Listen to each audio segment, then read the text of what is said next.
Have you ever wanted to stand in front of number 10 Downing Street? Well, you can't, unless you're in government or like attending Christmas parties. But what if I told you you could stand in front of number 10 Adam Street instead? Which is almost the same thing, minus Larry the cat, obviously. The famous Downing Street door has been the party capital of British Prime Ministers since 1735.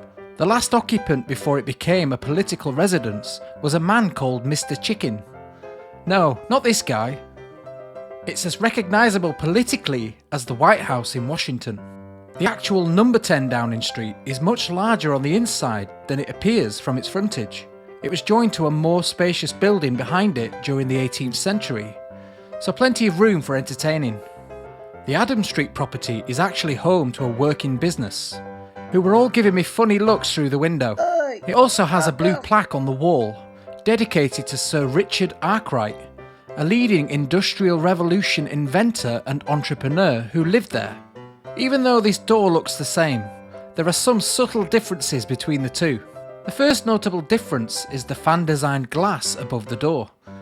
The eagle-eyed amongst you will count 5 pieces of glass here, as opposed to 7 on the real number 10. The number 10 on the door is actually painted in silver on Downing Street, and the 0 on the 10 is slightly crooked, just like all its inhabitants. The 0 is angled to the left at 37 degrees, a bit like the Prime Minister.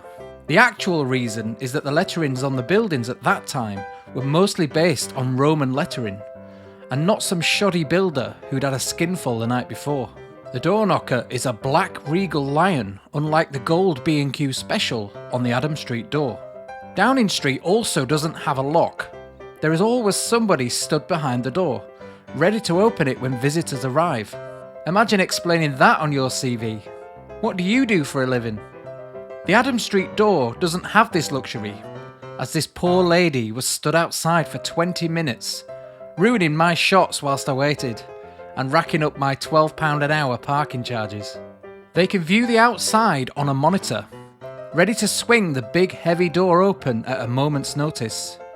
Even Larry the cat, or Chief Mouser, gets a grand opening once in a while.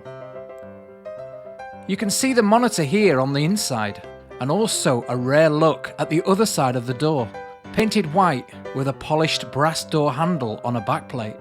The Adam Street door is made of oak, and would be quite easy to swing open, whereas the Downing Street door will be a little heavier. Although it looks like a 6-panelled Georgian-style oak door, it's actually made of reinforced steel for security purposes, mainly to keep out Jeremy Corbyn. And contrary to the myth, Downing Street does indeed have a letterbox, even though it's believed to be for decorative purposes only. The letterbox is very different. The Downing Street one is higher up and much larger. It also contains the lettering First Lord of the Treasury, which is the old title for the Prime Minister. The most obvious omission from Adam Street is the elaborate lantern arch spanning the steps.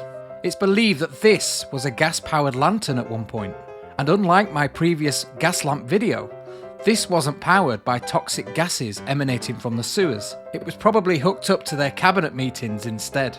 Although there are many subtle differences, it doesn't stop all those corny Instagram posts of people posing outside the door. Who would do that, honestly? Did you know that number 10 Downing Street wasn't always number 10? It used to be number 5 Downing Street, but they were all renumbered after the properties were modified into government residences. There's also 2 doors for Downing Street. They alternate every 2 years so they can be repainted. And in 1908, the Downing Street door was actually painted dark green for a brief period. Sick!